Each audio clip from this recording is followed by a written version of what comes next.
vamos a hablar hoy del capítulo 38. El capítulo 38 ya marca este pequeño cambio donde vamos a empezar a hablar de física moderna, de una física un poquito más actual, una física de los años 1900. Entonces, este capítulo tal vez lleva un mal nombre porque le llama relatividad.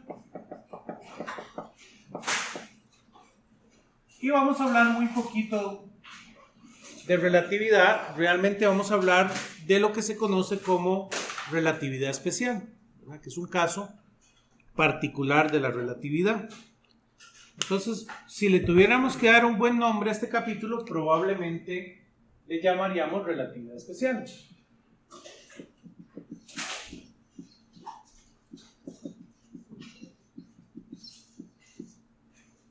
Tal vez ese sería el nombre más preciso. Entonces, este capítulo lo que pretende es responder esa pregunta que pusimos en espera cuando hablamos de electromagnetismo. Cuando trabajamos el capítulo de las ecuaciones de Maxwell, recuérdense que llegamos a dos cosas muy extrañas. Cuando hablamos del electromagnetismo, obtuvimos que la energía estaba cuantizada, ¿verdad? Que la energía iba a estar en cuantos, ¿verdad? En pequeños paquetes de h por la frecuencia. Ese fue un resultado que obtuvimos del electromagnetismo. También fuimos capaces de escribir un momentum, ¿se acuerdan? Un momentum para la luz. ¿Lo recuerdan?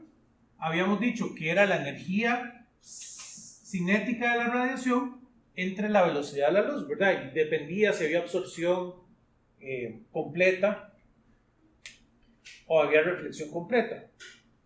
Pero esto nos metía en un pequeño problema, porque entonces estábamos diciendo que la luz tenía masa, ¿verdad? Porque por nuestra definición, el momentum es masa por velocidad. Y sabemos que la luz no tiene masa.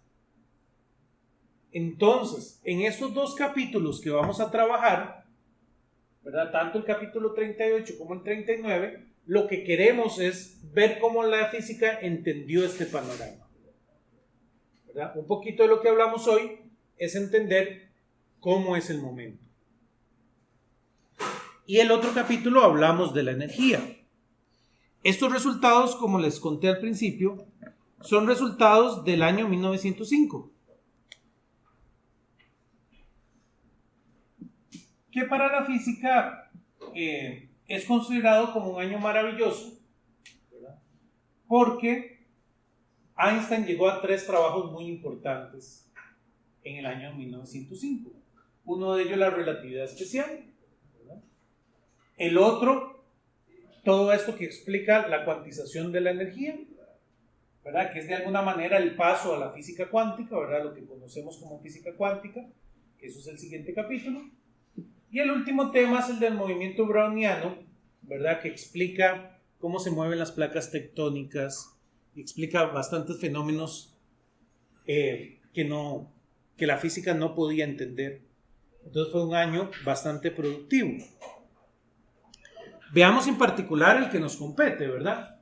Hablemos del caso de la relatividad especial y cuál es el problema con el electromagnetismo, ¿verdad? ¿Por qué Einstein, estudiando electromagnetismo, llega a la relatividad especial?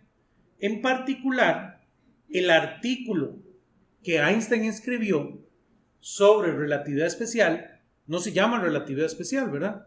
Se llama sobre el estudio del electromagnetismo. Sobre todo para que les dé a ustedes un contexto de por qué es importante en lo que hemos venido estudiando este resultado de la relatividad especial. Einstein, desde muy joven, estaba preocupado por este problema, que le vamos a llamar el problema del vampiro, ¿verdad? Imagínense que ustedes tienen un espejo. Ahí está el espejo, ¿verdad? Y ustedes pasan enfrente del espejo, ¿verdad? Ustedes vienen acá, pasan enfrente del espejo, paran acá, vuelven a ver hacia el lado y claro, ustedes se ven reflejados en el espejo. Eso gracias, ¿verdad?, a que la luz viaja muy rápido. Entonces, la luz que usted emite acá, pega en el espejo, se refleja y ustedes son capaces de ver su reflejo.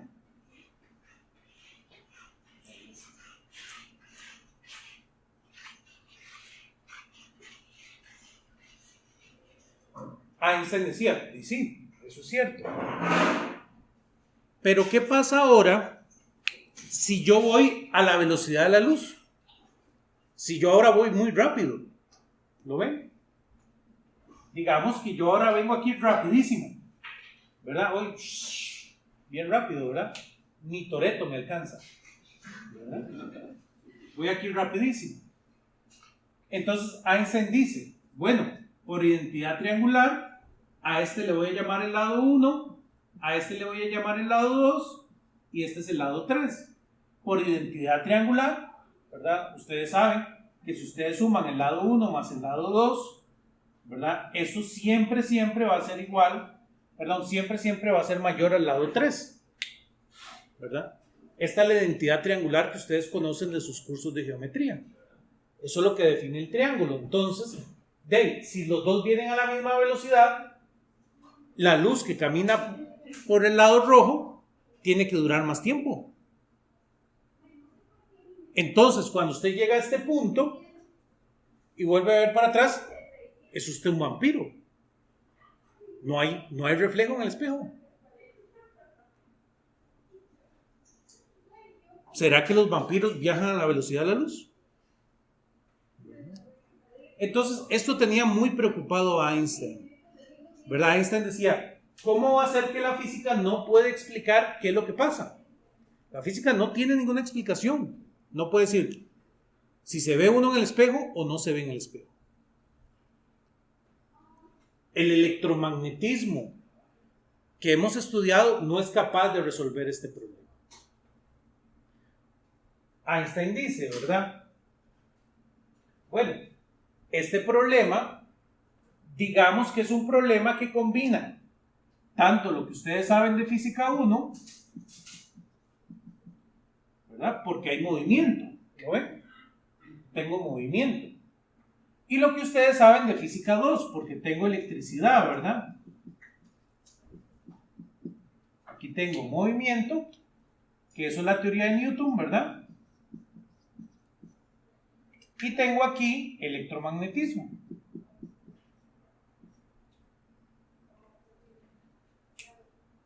Einstein se va a estudiar qué ha escrito la gente y toda la gente dijo, jamás Newton va a estar mal.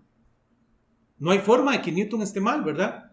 Si todos los físicos alabamos a Newton, ¿verdad? Como el padre creador de la física. Entonces todo el mundo decía, bueno, este es un problema del electromagnetismo. Y la gente decía, vean este problema en particular. Este es un problema que ustedes hacen en el laboratorio. Si ustedes tienen una barra de metal y la meten en un solenoide,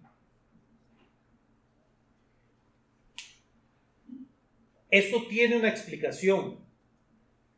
Pero la explicación que ustedes utilizan, si lo hacen al revés, si ahora la barra está quedita y ahora meten el solenoide, tiene otra explicación. Y todo el mundo decía, bueno, por eso debe estar mal el electromagnetismo. Porque usted va a usar una explicación para cuando lo que usted mueve es la barra y otra explicación para cuando usted lo que mueve es el solenoide.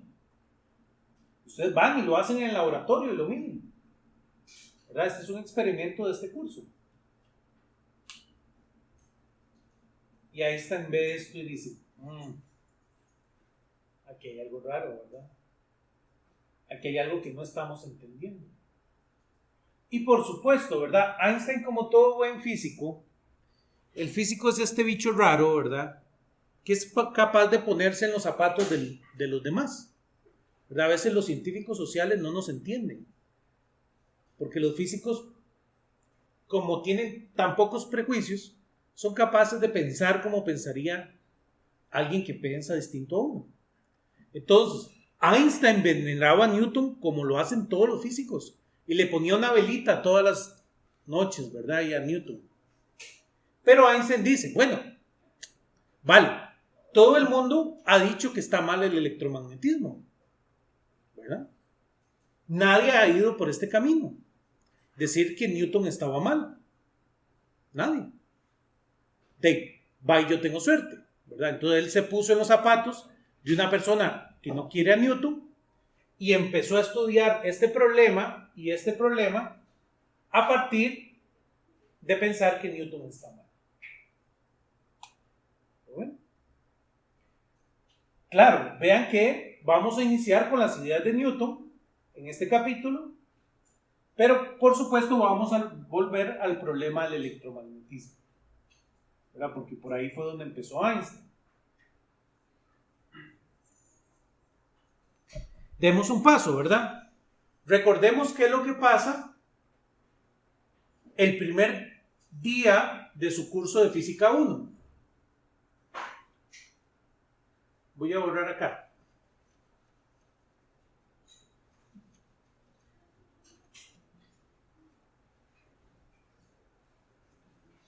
El primer día de su curso de Física 1, llega el profesor y les dice lo siguiente. Vamos a hablar, ¿verdad? Yo sé que en el curso de Física 1 primero les enseñan unas cosas de sistema de unidades, pero ya propiamente el día que les hablan de física, les dice el profesor, bueno, leyes de Newton.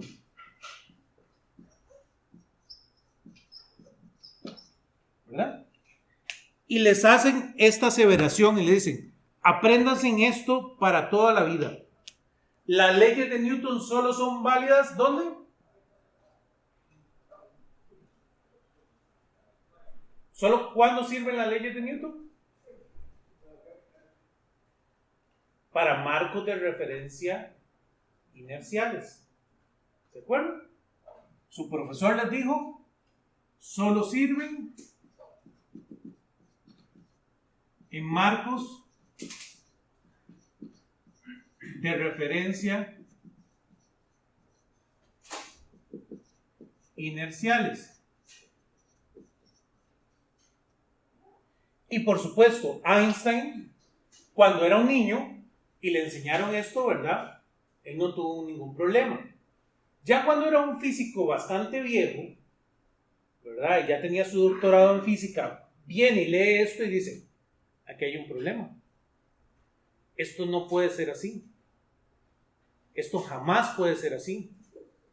Porque está bien, existen un montón de marcos de referencia. Existen una infinitud de marcos de referencia.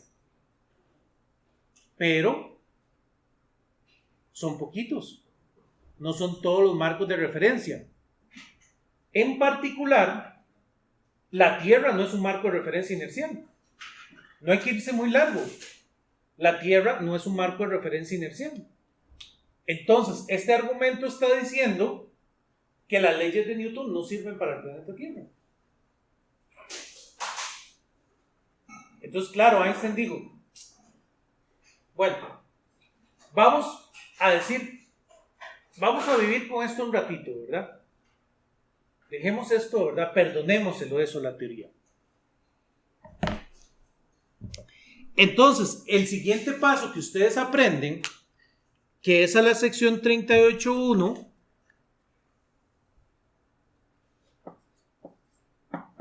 en 38.1, que se llama transformaciones galileanas.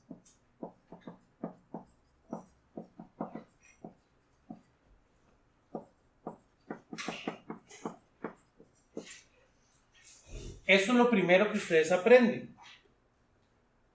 Y les dice, bueno, si ustedes tienen un marco de referencia acá, Yx,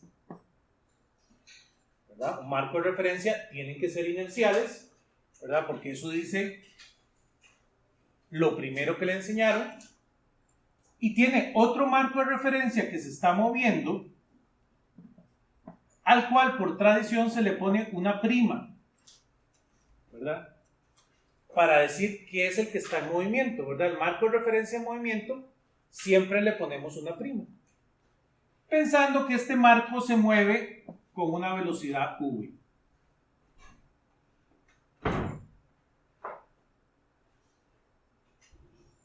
Entonces, a ustedes les aseguran que si quieren transformar un punto X', este transforma como X menos Vt, que Y' se queda igual, que Z' se queda igual, que T' se queda igual, y que la velocidad tiene que ser igual a la velocidad vista desde el sistema quedito menos V. ¿Lo ven? Esto es lo primero que les enseña a usted el profesor. El profesor les cuenta el cuento, ¿verdad? De que ustedes van en el automóvil y tienen aquí el borrador, ¿verdad? Y si ustedes frenan el carro de golpe, el borrador sale moviéndose. Y les dicen, eso es inercia. ¿Lo ven? Y que ustedes cometen un error viendo el carro frenar como el marco de referencia, porque ese marco de referencia es no inercial. Entonces, que ustedes tienen que estudiar el fenómeno a partir de un marco de referencia que no se mueve. Ese es el cuento que les está echando su profesor. ¿Lo ven? Porque cuando usted aplica el freno, aplica una aceleración, los marcos de referencia con aceleración no son inerciales.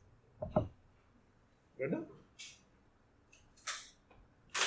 Y claro, Einstein ve eso y dice, bueno, esto es lo mismo que un tren.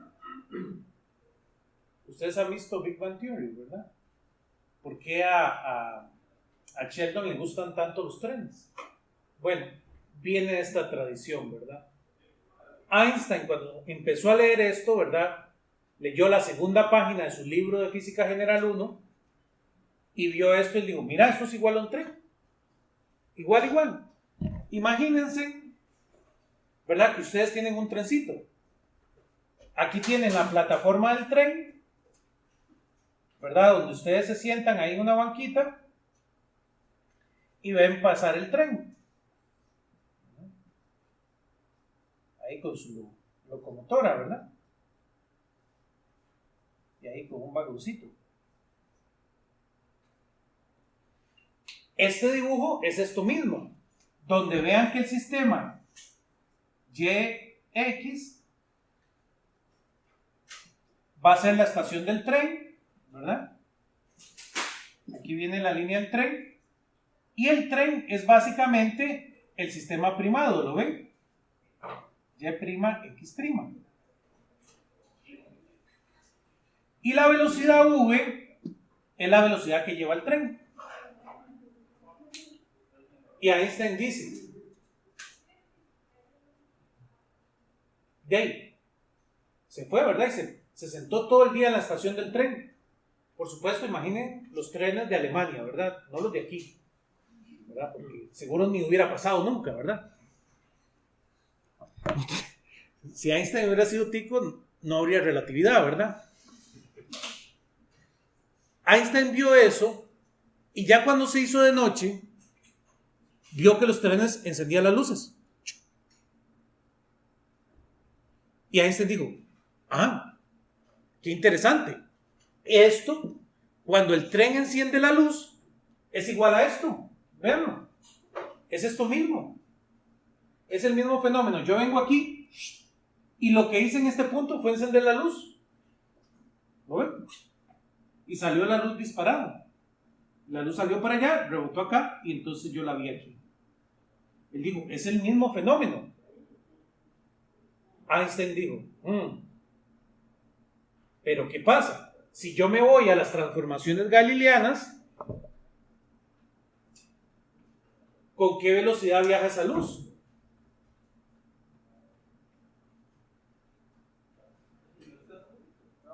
Cuando yo enciendo los focos, ¿con qué velocidad va a viajar esa luz?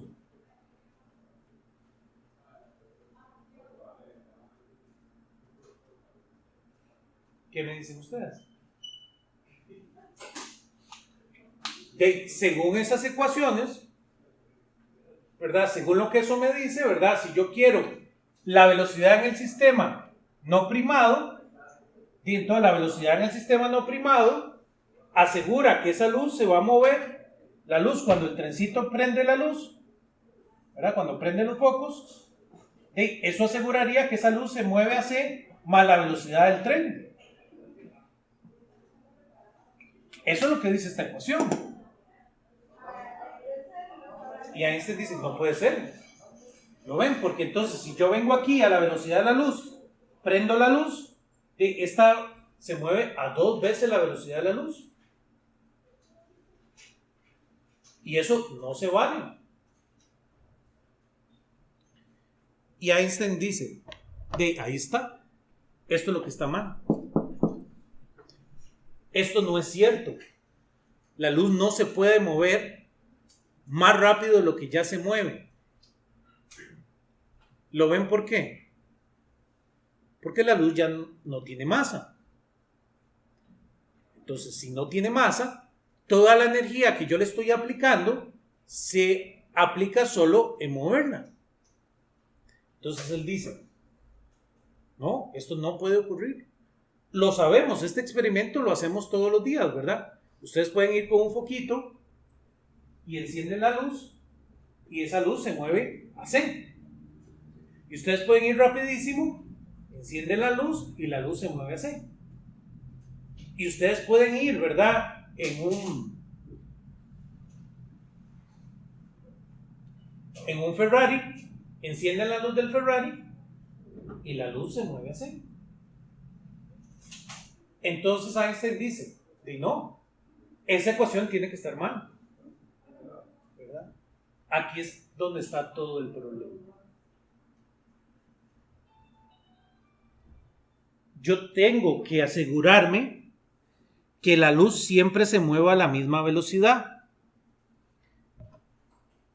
Entonces, volvamos a 38.3.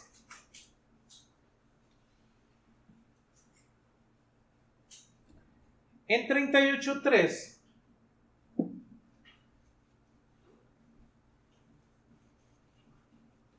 habla sobre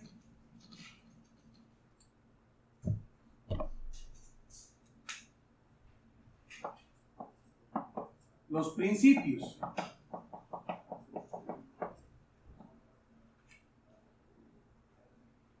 Vamos a tener 2 principios muy importantes. El primero es el principio de la relatividad.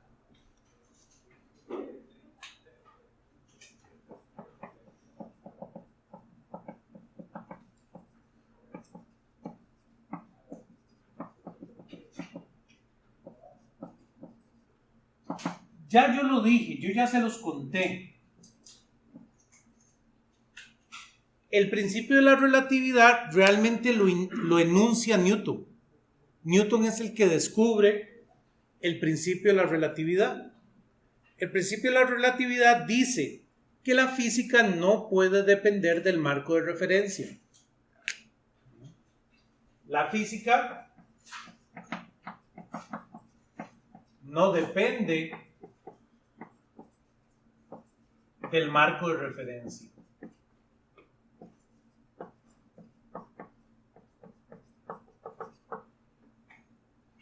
Esa es la razón de por qué si ustedes compran un televisor en China y lo traen a Costa Rica, el televisor no se desarma, ¿verdad?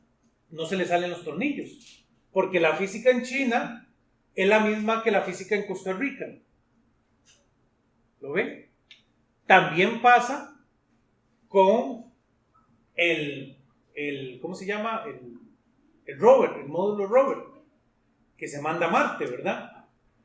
Ustedes lo construyen aquí en la Tierra, lo mandan a Marte y allá funciona, porque la física de la Tierra es la misma física de Marte. Eso se le conoce como principio de la relatividad. Lo enuncia Newton. Pero lo que se da cuenta Einstein, y por eso se le llama teoría de la relatividad, es que la teoría de Newton no cumple el principio de la relatividad. ¿Lo ven? por lo de los marcos de referencia inerciales. Einstein dice, la teoría de Newton no cumple el principio de la relatividad. Y él desarrolla una teoría que sí la cumple, ¿verdad? A eso es lo que le llamamos la relatividad general. El segundo principio es el de la constancia de la velocidad de la luz.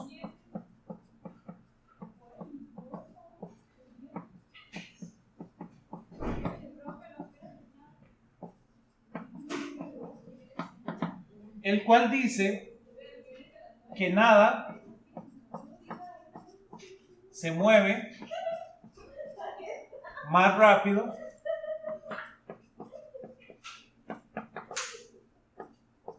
que la luz en el vacío.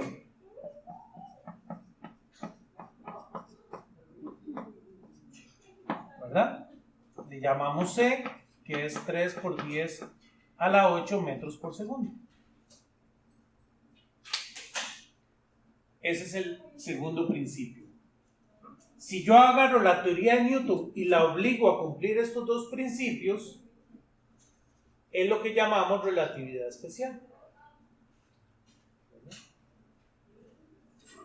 Es muy interesante, ¿verdad? Y por eso es que es importante que la gente educada tome, ¿verdad? La gente con estudios universitarios tome el curso de física general. Porque a veces cuando ustedes les cuentan de la teoría de la relatividad, les dicen que, sí, que todo es relativo, ¿verdad? La teoría de la relatividad dice todo lo contrario, ¿verdad? La teoría de la relatividad asegura que nada es relativo, ¿lo ven? No existe absolutamente nada relativo. Tanto así que Einstein da esta famosa frase, ¿verdad? Él dice, ni siquiera Dios juega los dados, ¿verdad?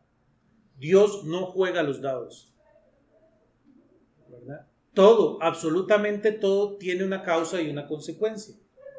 El nombre filosófico de esto es que toda teoría de la física es determinista. Y eso es lo que asegura Einstein con sus teorías. La teoría de la relatividad asegura que todo está absolutamente determinado.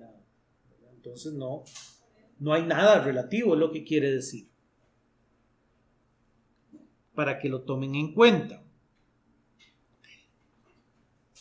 Volvamos a nuestro problema, ¿verdad? Vean que necesitamos hacer cumplir estos dos principios en nuestro problema del tren. ¿Lo ven? Yo tengo el tren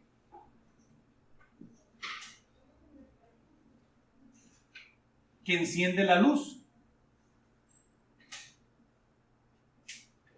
Vamos a hacerle el vagón, ¿verdad? Para que todos estemos contentos.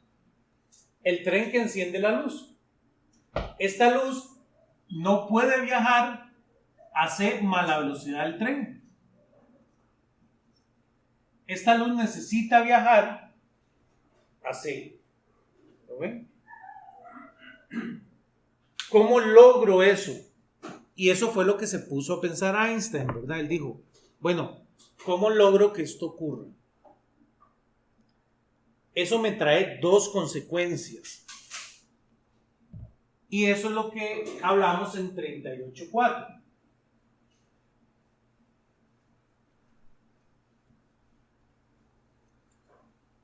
¿Lo ven? Ya tengo exactamente todos los ingredientes para diseñar mi teoría.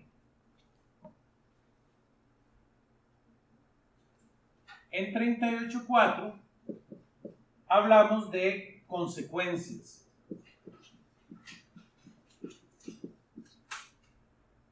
La primera consecuencia es la obvia, ¿verdad? Einstein dice, mira, una forma de hacer que la luz viaje a C, aunque yo lo prenda, es que esta longitud se contraiga. ¿Lo ven? Este es el mismo caso del espejo, ¿se acuerdan?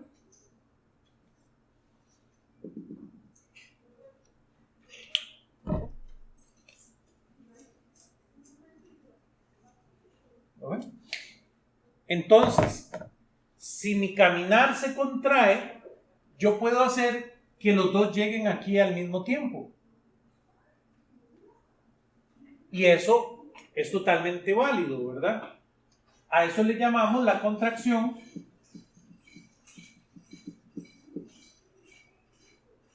del tiempo.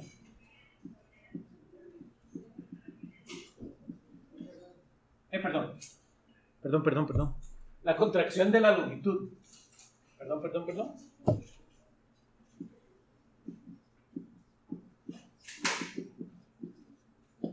Contracción de la longitud. Esto asegura que la longitud va a ser igual a la longitud propia. La longitud propia es la que tiene el tren sin moverse. ¿Verdad? La cosa sin moverse. Dividido entre una cantidad gamma. Donde esa cantidad gamma va a ser igual a 1 dividido entre la raíz de 1 menos v entre c elevado al cuadrado.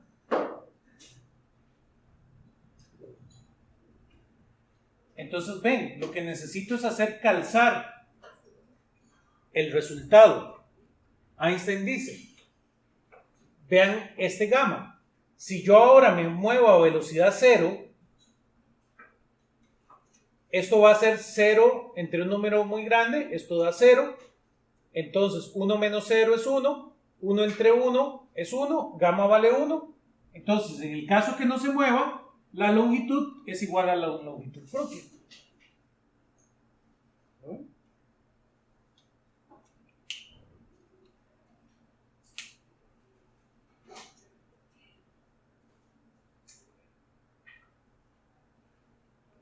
Entonces, esta fórmula funciona. Lo que pasa es que otra forma de lograr esto es con la dilatación del tiempo. Y es totalmente válido, ¿verdad?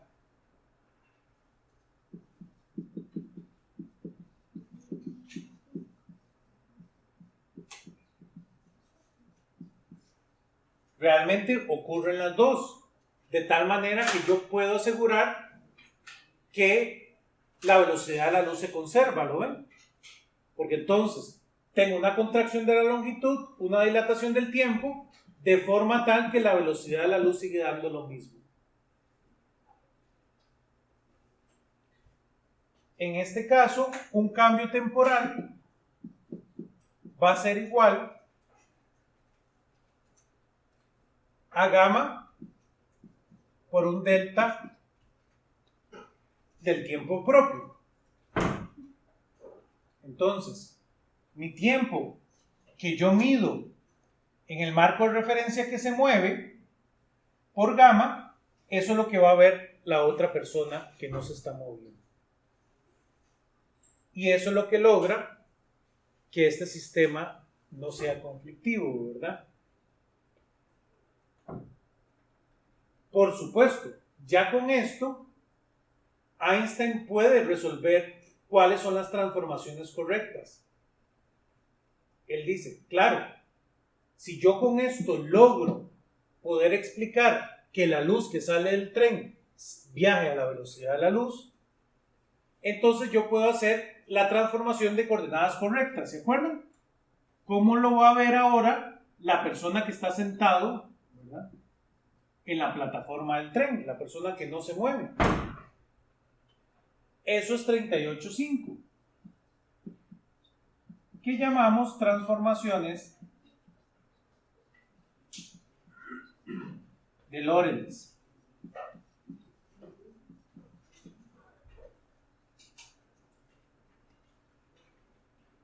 Entonces, por supuesto, vean que L es básicamente un delta de coordenadas. Entonces, si yo quisiera una única coordenada x' va a ser igual a gamma por x menos vt. Y' va a ser igual a y, z' va a ser igual a z, pero t' cambia. Va a ser igual a gamma por t menos v por x entre c cuadrado. Y por curiosidad, ¿verdad? La velocidad también cambia. La velocidad correcta tiene que venir dada por esta fórmula. Así es como deberíamos correctamente transformar las velocidades. ¿Qué es lo que pasa, verdad? Vean que si la velocidad es pequeña, ¿lo ven? Si la velocidad es pequeña, c cuadrado es un número muy grande.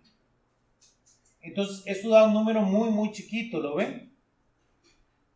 Si v es muy chiquito y c, como es un número muy grandote, no solo es uno muy grandote, es el más grande que puede haber en términos de velocidad. Entonces, si esto es un número chiquito y esto es un número grande, esto da casi cero. Entonces vean que esto es igual a la transformación galileana. Entonces, la transformación galileana funciona para velocidades pequeñas. ¿Qué quiere decir velocidades pequeñas? Bueno, que v sea mucho más pequeño que la velocidad de la luz. Para ese caso funcionaban las transformaciones galileanas. Tengo dos cosas que contarles de la historia, ¿verdad? De este proceso. Les puedo contar primero la de Galileo, ¿verdad? Vean que el único concepto que Newton usó de Galileo fueron estas transformaciones, las galileanas, y estaba mal, ¿verdad? Entonces, Galileo fue una persona muy importante en el aspecto político de la ciencia, pero no así en la ciencia, ¿verdad? A veces se cree que él fue un gran científico, pero lo único que aportó a la ciencia estaba malo, ¿verdad? No solo eso, muchos de los historiadores de Newton aseguran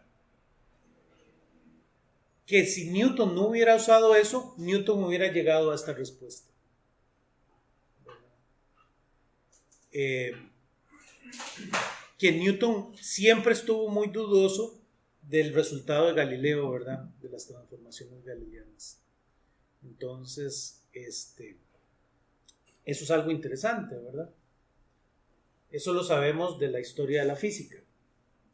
Otra cuestión histórica que puedo contarles es que estas se llaman transformaciones de Lorentz.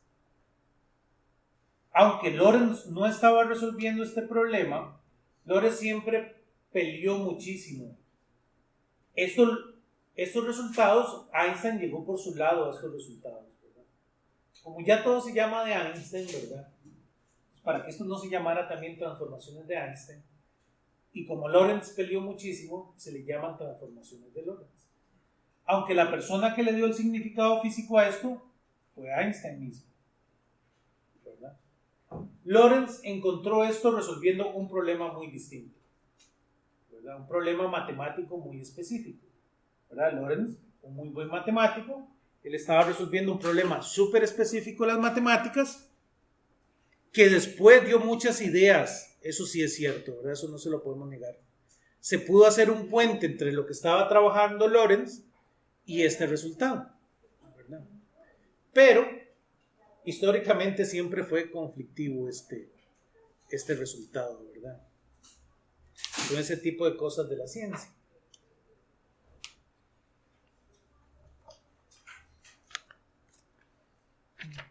Dos cosas, ¿verdad?, que ya se nos escapan a la evaluación del curso, pero es importante que la sepan, es que si ustedes cambian esta transformación, como ustedes están cambiando la velocidad, vean que les va a cambiar la energía y les va a cambiar el momento. No solo eso, la fuerza desaparece, ¿verdad? Ahí te metes un problema, no hay una forma perfecta de definir la fuerza a partir de esta idea. Y por eso tenés que inventar la relatividad general, ¿verdad? La que explica el movimiento de los planetas, ¿verdad? Que fue de las cosas que hizo más famoso Einstein, es la que explica los agujeros negros, ¿verdad? Porque esto no podrás tener una verdadera explicación de la fuerza. La energía, en este caso, la energía va a ser gamma por mc cuadrado. Esa es la famosa ecuación de Einstein, simplemente que ustedes la escriben cuando la velocidad es 1, ¿verdad? Cuando gamma vale 1. Cuando la velocidad es muy pequeña, entonces ustedes escriben E igual a mc cuadrado, ¿verdad? Es el caso en el reposo. Pero, si ustedes reescriben la energía, se dan cuenta que la energía tiene esa forma, y se reescribe en el momentum, que es la parte importante. Ustedes se dan cuenta que el momentum es gamma por la velocidad.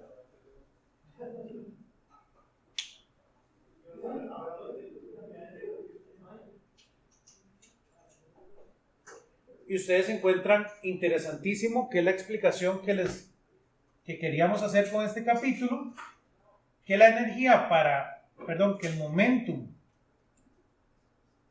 para un fotón es su energía entre C.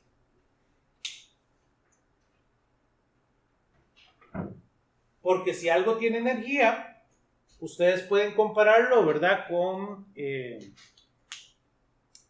la ecuación para la energía cinética, ¿verdad?, que P cuadrado entre 2m, usted lo compara, ¿verdad?, y usted se da cuenta que si su fotón tiene energía, tiene momento.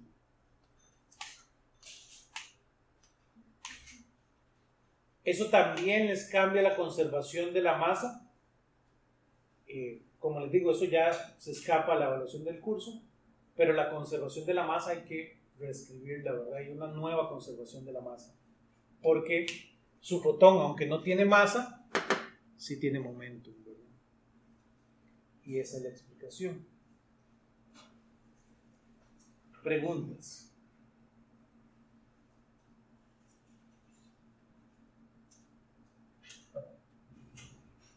Como les digo, no hay una forma de definir aquí la segunda ley de Newton. Ustedes no pueden construir para el momentum la segunda ley de Newton. No existe la aceleración realmente relativista. Porque vean que si no, ustedes podrían hacer algo, moverse más rápido que la velocidad de la luz. No habría nada que detenga la aceleración. Entonces la aceleración no tiene sentido en este cuadro. Para poder encontrar la fuerza es que se inventa la relatividad general, como les cuento, ¿verdad? La fuerza, la idea de fuerza, nos lleva a construir la relatividad general.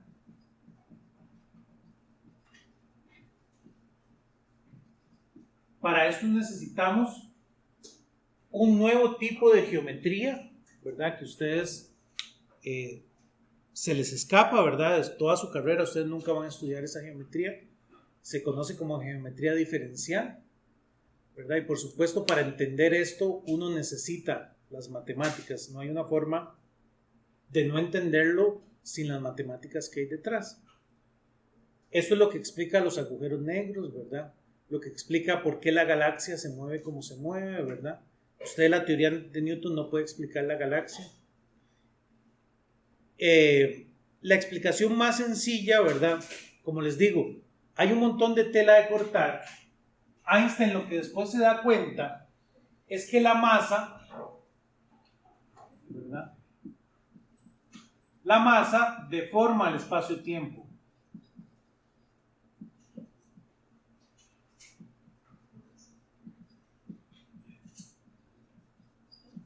¿Verdad? De alguna manera, la masa es capaz de cambiar las coordenadas. Y él dice que así se explica la fuerza, ¿verdad? Que la fuerza realmente es un cambio de coordenadas. Entonces, cuando usted tiene el Sol, por ejemplo, el Sol lo que hace es modificar el espacio que hay alrededor de él. Es como si ustedes tuvieran una cobija y ponen una bola en la cobija. ¿Lo ven? Entonces la cobija se hunde. Si ustedes tiran una bolita más chiquita, ¿verdad?, por aquí, la bolita va a buscar la bola más grande. Y eso es lo que llamamos la atracción gravitacional. Y así es como lo logra explicar Einstein. Y por supuesto, como usted hizo esta metáfora, todos los estudiantes preguntan, ¿verdad? ¿Y qué pasa si se rompe la cobija? ¿Qué pasa? Imagínense que ponen una bola muy pesada, una bola de plomo. ¿Qué pasa si se rompe la cobija?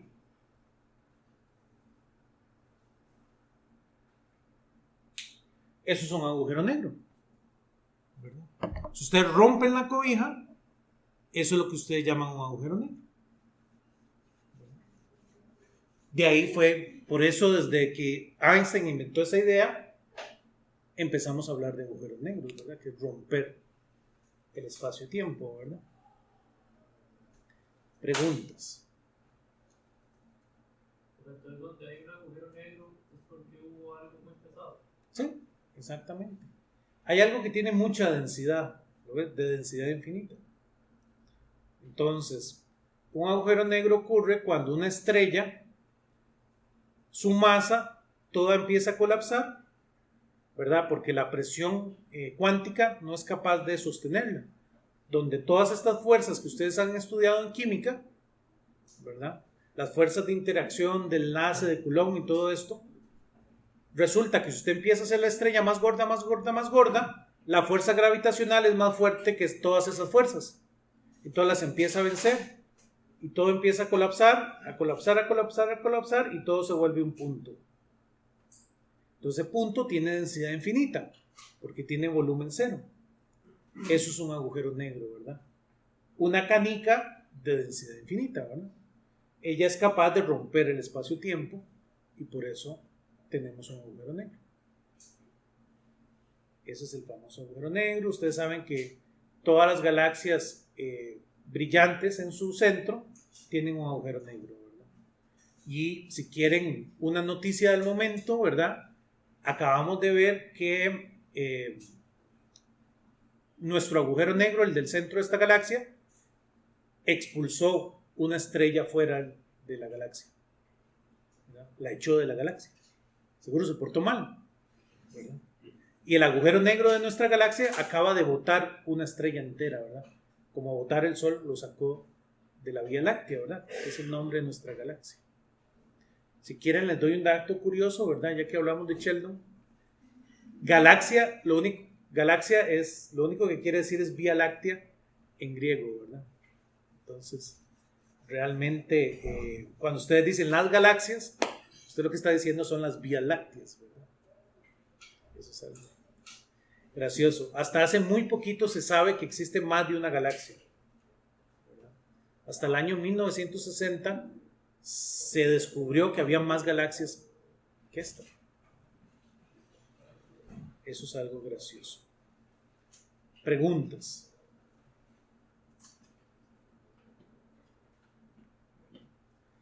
Como les digo, esto compete al capítulo 39.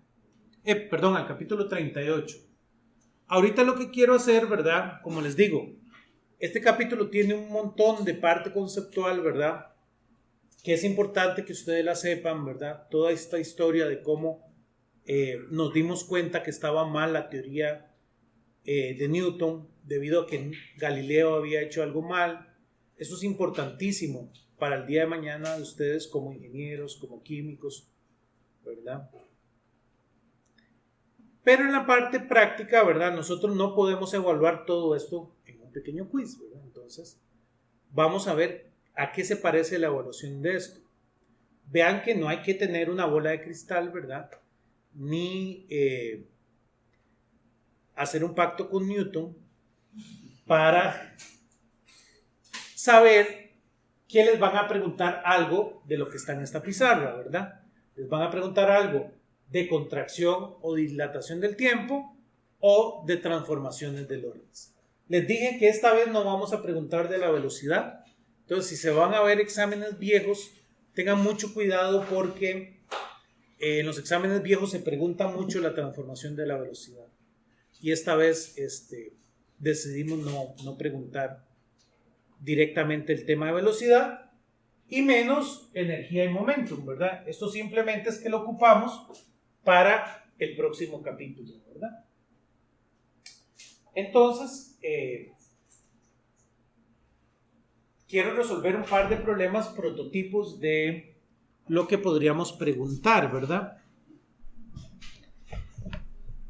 Vamos a hacer el problema número 9 del libro, ¿verdad? Para usar estas dos ecuaciones que están aquí, ¿verdad? Para echarlas, para sacarles brillo, ¿verdad? Entonces voy a borrar.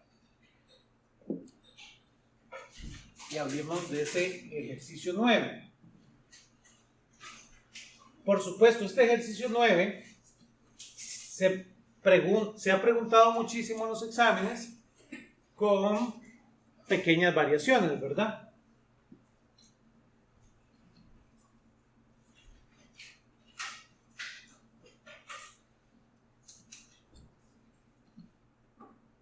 Entonces, hablemos de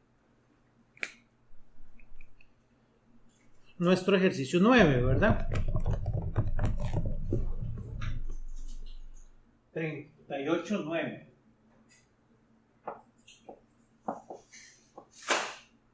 Dice, una nave espacial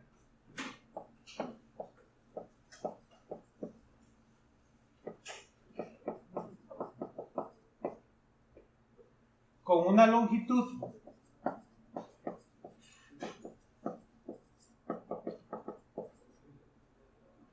característica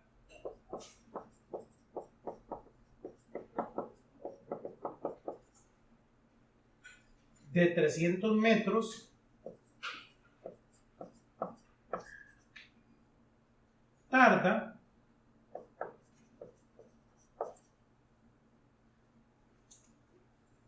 0.75 microsegundos en pasar frente a un observador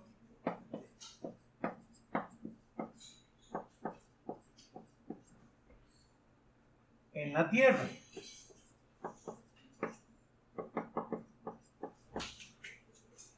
Esa Tierra va con mayúscula, ¿verdad?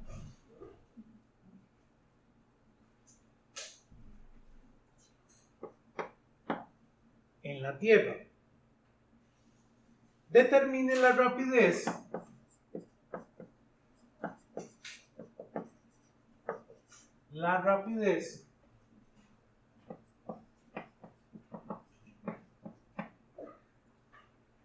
de la nave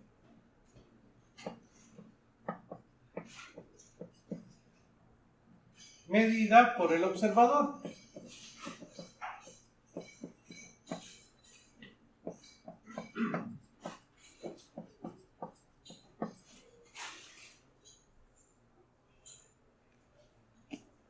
Entonces, ese es un problema bastante típico, ¿verdad? Ese es el problema típico que genera la confusión más común entre los estudiantes.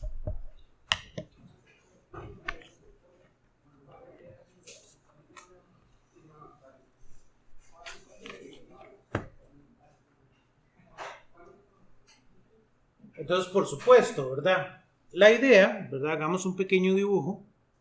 Es que ustedes están ahí como en la playa, ¿verdad? Ahí acostaditos en la playa. Ahí tienen un paño. Y ven, ¿verdad? En este punto. Y por aquí viene una nave espacial, ¿verdad? Claro. Ustedes imagínense ahí la nave espacial que va volando rapidísimo. Entonces, claro, para el tiempo cero, ¿lo ven? Pasa la puntita de la nave. Y para el tiempo 0.75 microsegundos, pasa la parte de atrás de la nave. ¿No? ¿Todos conmigo? Entonces, yo les pregunto, ¿cuánto es la velocidad? Por supuesto, lo que pasa es que yo no sé cuánto mide la nave. ¿Lo ven? Porque en este problema lo que me están dando es la longitud característica, no la longitud que ve la persona, ¿verdad? La longitud que ve la persona, ¿verdad? No la sabemos. Sí sabemos que esa longitud tiene que venir dada por nuestra ecuación, ¿verdad? La longitud que ve la persona, ¿verdad? Esta es la longitud que ve la persona que está quedita, ¿verdad? Tiene que ser la longitud característica o propia entre gamma.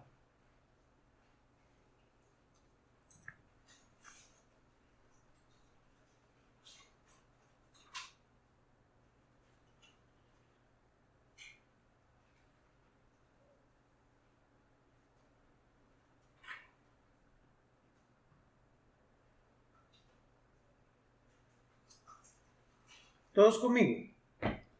Vean que si yo escribo bien esta ecuación me asegura que L es igual a LP por la raíz de 1 menos V cuadrado entre C cuadrado.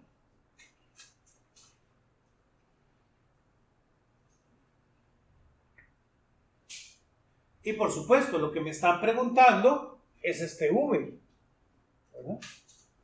Determine la rapidez de la nave. Entonces, lo que me pregunta este problema es esa V. Lo que pasa, ¿verdad?, es que yo no tengo cuánto vale L. Entonces necesito averiguar otra ecuación para L, ¿verdad? Claro, esa es muy fácil, ya se las dije, ¿verdad? Vean que cuando la nave pasa por aquí, si yo supiera cuánto vale ese L, ¿verdad? La velocidad que yo mediría es L entre el cambio temporal. El cambio temporal sí lo tengo, ¿verdad? ¿Lo ven? La velocidad que yo mediría sería SL dividido entre el cambio temporal.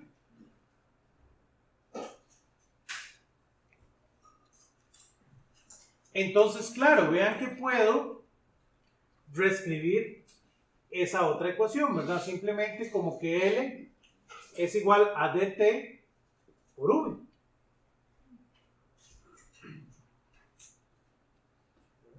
Esa es la ecuación que ustedes conocen, ¿verdad? Que velocidad es distancia entre tiempo.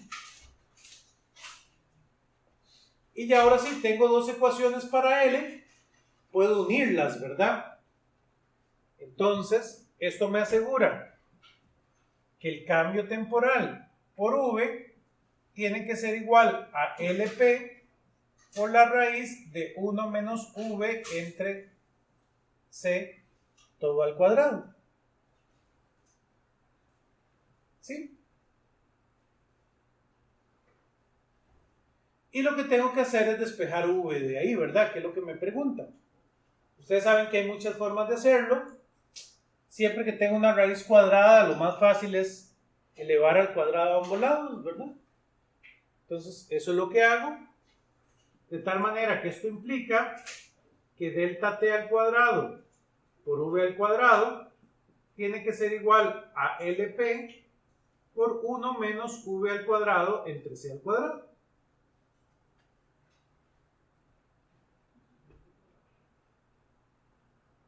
Y el LP es al cuadrado, ¿verdad? ¿Sí? Gracias.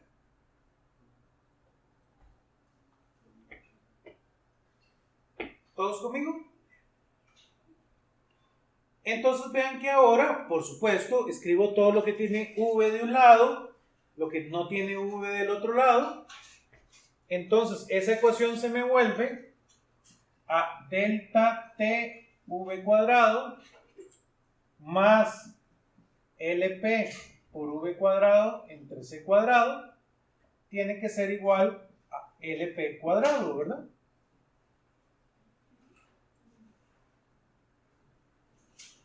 Entonces, claro, puedo sacar el v a factor común. Entonces, v cuadrado por delta t al cuadrado más LP, olvidé el cuadrado otra vez, ¿verdad? LP cuadrado entre C cuadrado, todo esto tiene que ser igual a LP al cuadrado. Paso lo que está entre el paréntesis a dividir, de tal manera que V al cuadrado tiene que ser LP al cuadrado dividido entre delta T al cuadrado más LP al cuadrado entre C cuadrado.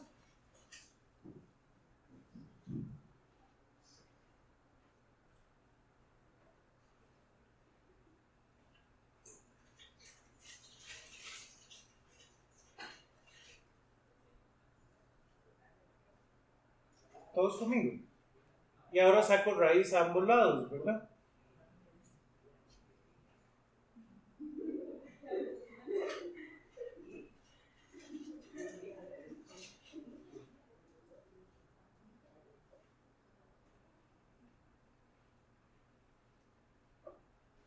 Saco raíz a ambos lados, entonces esto implica que V va a ser igual a LP dividido entre delta T al cuadrado más LP al cuadrado dividido entre C cuadrado raíz.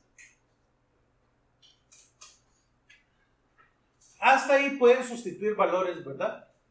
Ya se sustituyen valores, eso les da el dato correcto. Ahora, tradicionalmente, como la velocidad de la luz es una constante, esta velocidad se suele reportar en términos de la velocidad de la luz. Eso es muy fácil de hacer porque vean que aquí se queda dividiendo. Entonces ustedes pueden reescribir esta ecuación, ¿verdad? Que es totalmente válido. Voy a hacerla por aquí, ¿verdad? Esa ecuación la pueden reescribir como que V es igual a LP dividido entre C cuadrado delta T cuadrado más LP cuadrado raíz todo multiplicado por C, ¿lo ven? Simplemente saqué ese C cuadrado de la raíz. Entonces es más fácil de calcular. No hay ningún problema, ¿verdad? Ustedes pueden sustituir aquí y esto les da el dato correcto, ¿verdad? Pero simplemente por tradición se calcula de esta manera, ¿verdad? Si lo calculan de esa manera, sustituyen el valor, ¿verdad? LP de 300 metros y delta T de 0.75, les dan que la velocidad es igual a 0.8 C.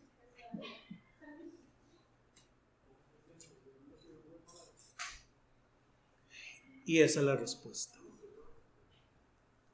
Preguntas.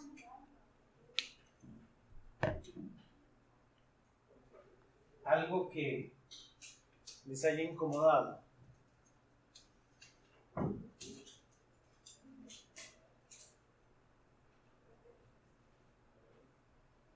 ¿Verdad? Este paso ya es un paso muy fino, ¿verdad? Nadie les va a poner malo si lo calculan aquí directamente, ¿verdad? No se preocupen si no, ¿verdad?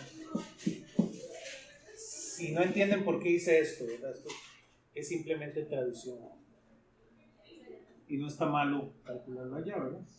Lo importante es entender cómo llegué a esta razón, ¿verdad?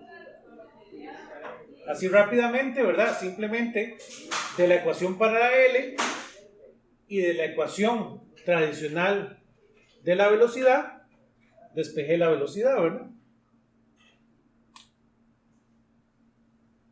Preguntas.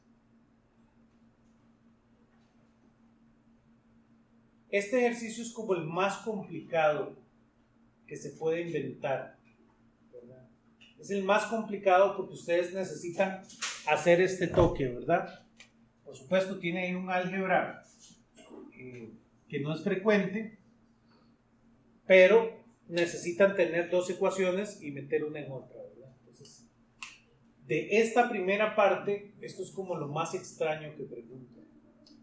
Y por eso deben de saber cómo resolverlo, ¿verdad?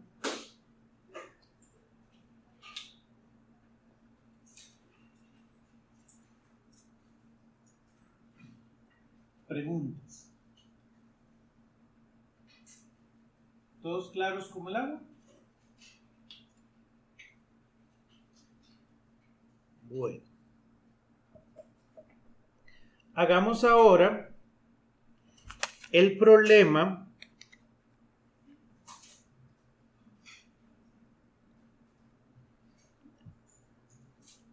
el problema 12.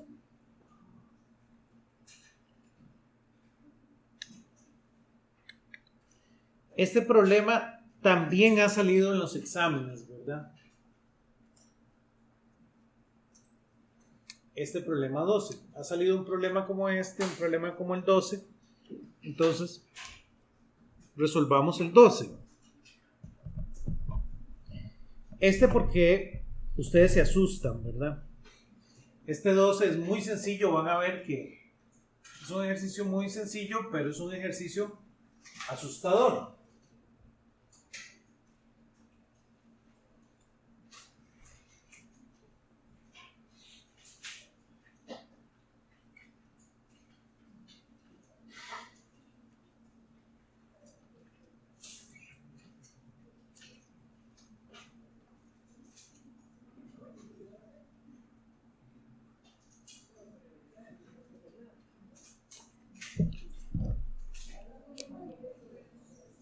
Dice el 12. Vamos a hacer 38, 12.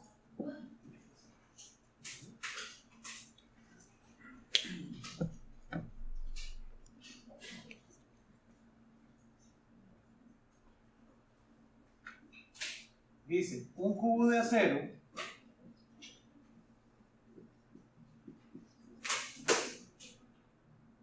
tiene un volumen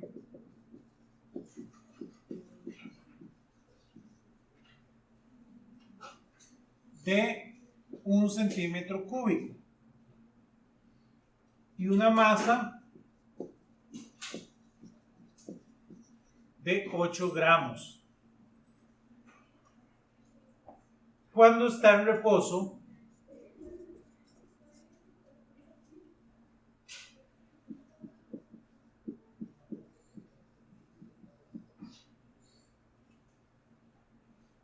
sobre la tierra.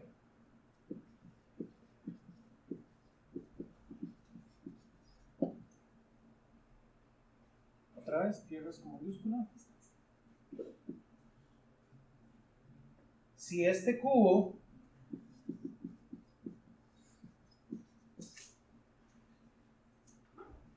tiene ahora una rapidez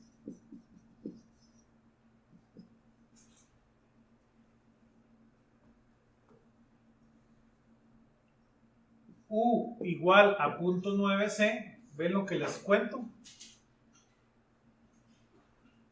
¿Cuál es la densidad medida por un observador estacionario?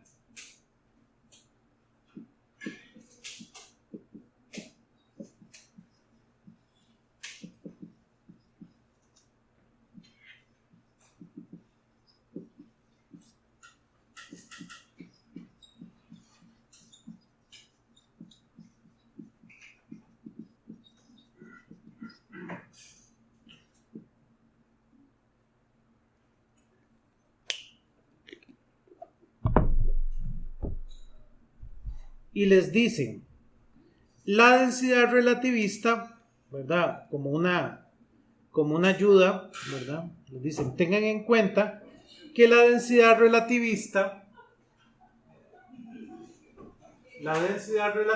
se define como la energía relativista dividido entre C cuadrado por V, donde V es el volumen.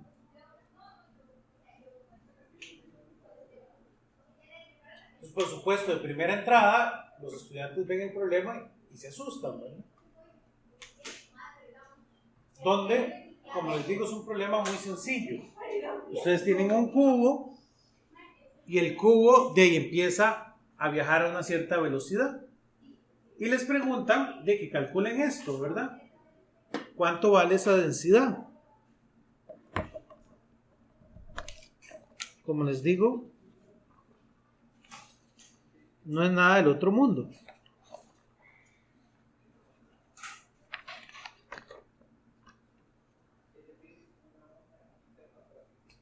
Vean que el ejercicio no lo dice. La densidad relativista tiene que ser igual a la energía relativista entre c cuadrado por v. Ya vimos que la energía relativista es gamma por mc cuadrado dividido entre c cuadrado por el volumen. Entonces vean que realmente este c cuadrado se me cancela con este c cuadrado, de tal manera que gamma por m entre v va a ser nuestra densidad relativista.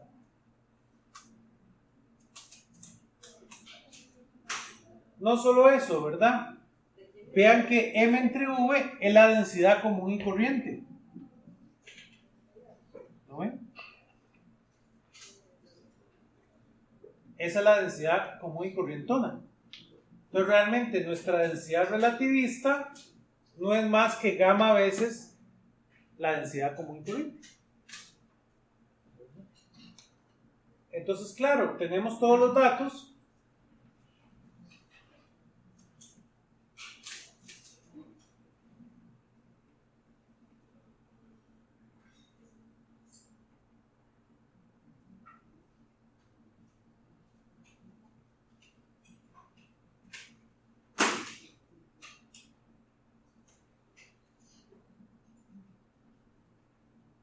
Vean qué va a ser entonces.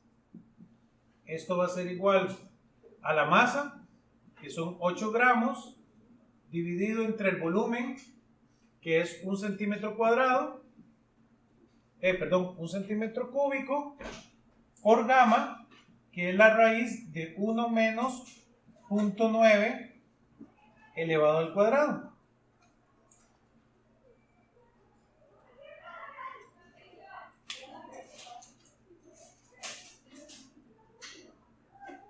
Si calculan eso, ¿verdad? Si meten eso en la calculadora, les da que la densidad relativista va a ser de 42.1 gramos centímetro cúbico, ¿verdad? Y esa es la respuesta del problema.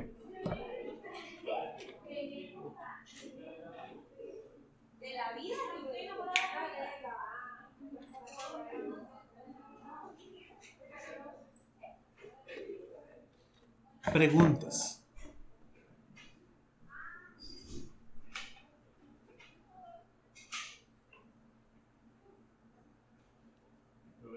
Sí. Sí, pero mira que se me canceló con la C de abajo. ¿Te acuerdas de la fórmula? La fórmula para gamma dice que va a ser 1 dividido entre la raíz de 1 menos v entre c, todo elevado al cuadrado. Entonces, cuando sustituí v, como v es 0.9 por c, se me canceló con esta c. Entonces, por eso lo escribí así.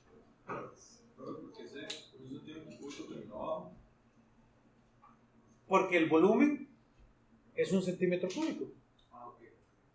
¿Verdad? V, 1 centímetro cúbico. ¿Verdad? Esta es una V mayúscula y esta es una V minúscula, ¿verdad? No nos confundamos.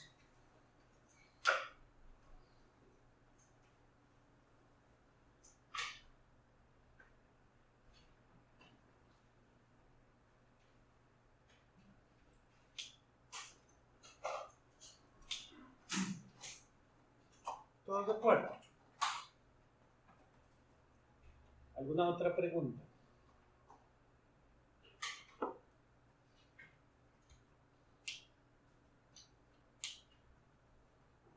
Ahora resolvamos uno más complicado, ¿verdad? Este lo han preguntado varias veces en el examen de ampliación. Entonces, pónganle mucho cuidado, ¿verdad? A los profesores les encanta preguntar algo como el que vamos a ver, pero un poquito distinto, ¿verdad? No preguntan el mismo, pero sí la idea. Resolvamos el 17.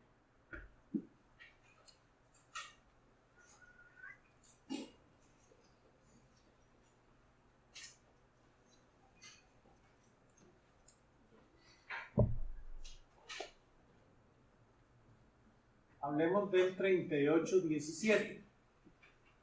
Ese dice, se observa una varilla en movimiento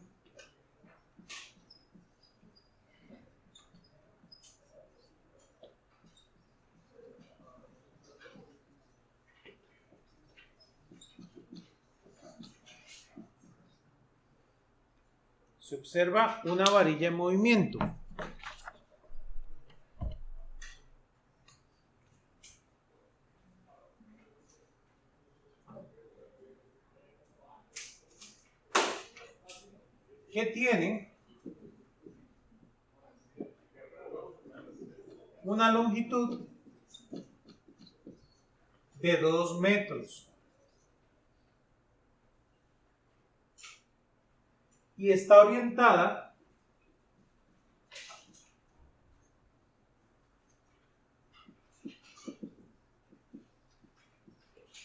a 30 grados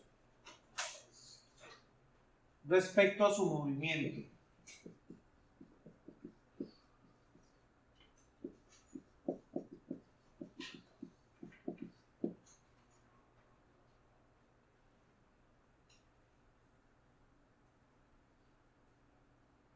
Tiene una rapidez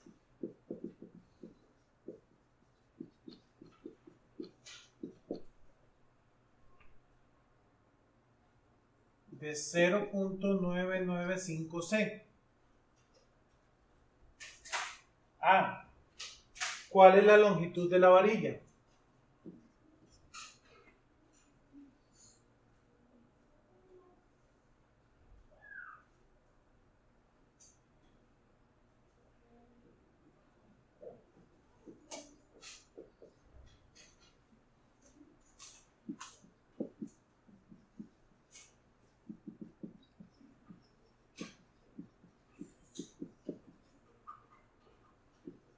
Y ve cuál es su orientación en su marco de referencia característico.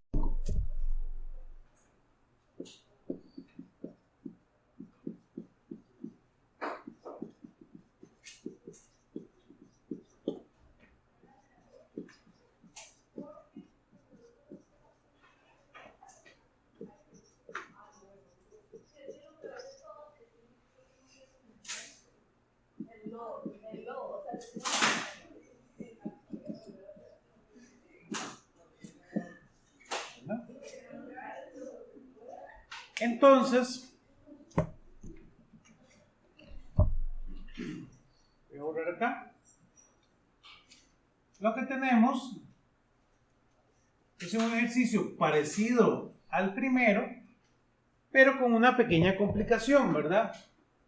Ahora lo que tengo es aquí el marco de referencia, donde tengo mi varilla.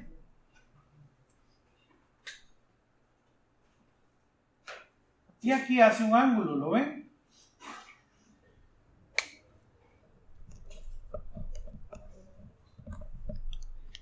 Solo reconfirmar que ese es el ángulo.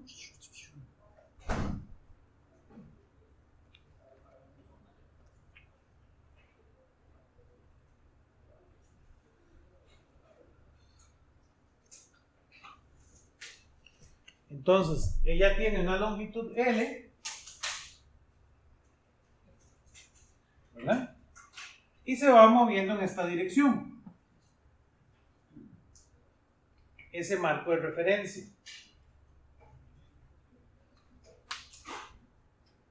¿Ven qué es lo que pasa? Lo que pasa es que esta varilla, al tener esta inclinación, realmente tiene dos longitudes, ¿verdad? Entonces, realmente, yo tengo una coordenada X y una coordenada Y, ¿lo ven? Entonces, realmente va a haber un L y va a haber un LX. Mi LY no se ve afectado por el movimiento, ¿lo ven? No existe velocidad en LY, solo existe velocidad en X, ¿lo ven? Entonces, esto es lo que yo veo. En el marco de referencia propio, ¿verdad? Este X va a cambiar y este no va a cambiar. Como no hay cambio de este ángulo varía, ¿verdad? Como mantengo este fijo y este lo varío, entonces el ángulo va a cambiar. Y eso es lo que necesito determinar para este ejercicio.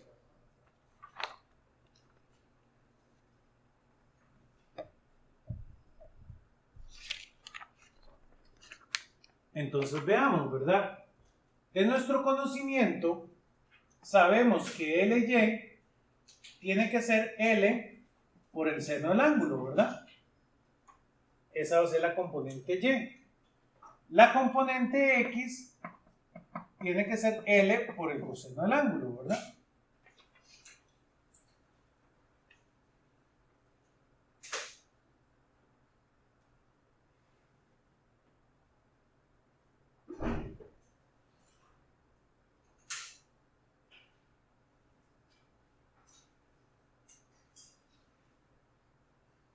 Si las calculamos, ¿verdad? Porque vean que tenemos los datos. Tenemos el valor del ángulo, que es 30 grados, y tenemos el valor de L, que son 2 metros. Si los calculamos, vean que LY me da 1 metro y LX me da 1.73 metros.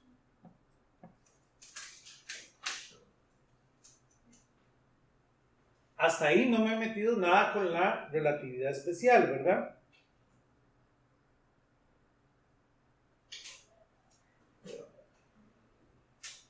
Lo que ahora sucede es que este LX va a cambiar. Ese LX es el LX en el movimiento, ¿verdad? Entonces realmente LX tiene que ser igual a LX propio dividido entre gamma.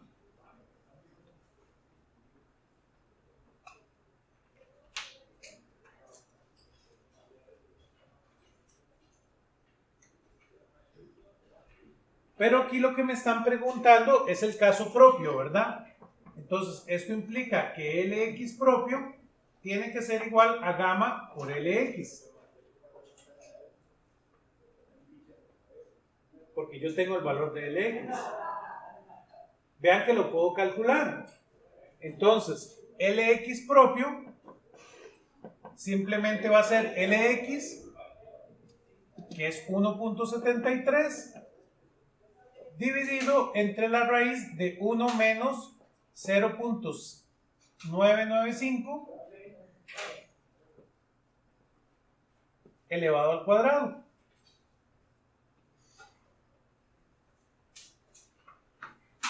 Si calculan eso les da 17.3 metros. Lo cual vean que es un número bastante grande. Entonces, claro, ya ahora puedo responder la pregunta A. Vean que ahora la nueva longitud o la longitud propia tiene que ser igual a la longitud propia en X al cuadrado más la longitud propia en Y al cuadrado, todo entre raíz. Pero vean que la longitud propia en Y es la misma que la longitud en Y, ¿verdad? Porque ahí no hay movimiento. Entonces, si no hay movimiento, son iguales, ¿verdad? Entonces, vean que esto va a ser lo mismo que la raíz de 17.3 al cuadrado más 1 metro al cuadrado. Y claro, eso ustedes lo pueden calcular. La longitud propia entonces les va a dar 17.4 metros. ¿Ven? Es una contracción bastante grande. Es una contracción grande porque la velocidad es muy grande, ¿lo ven?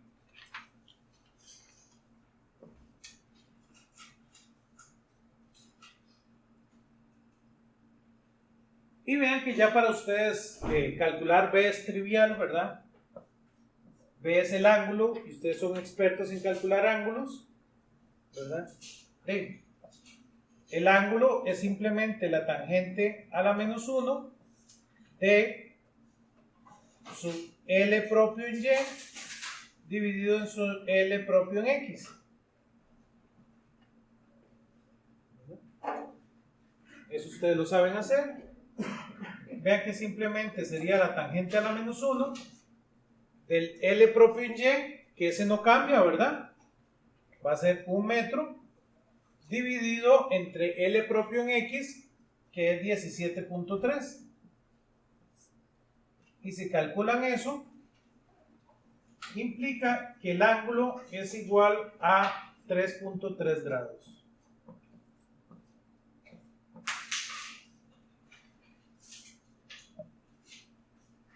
Ese era el ángulo propio, ¿verdad?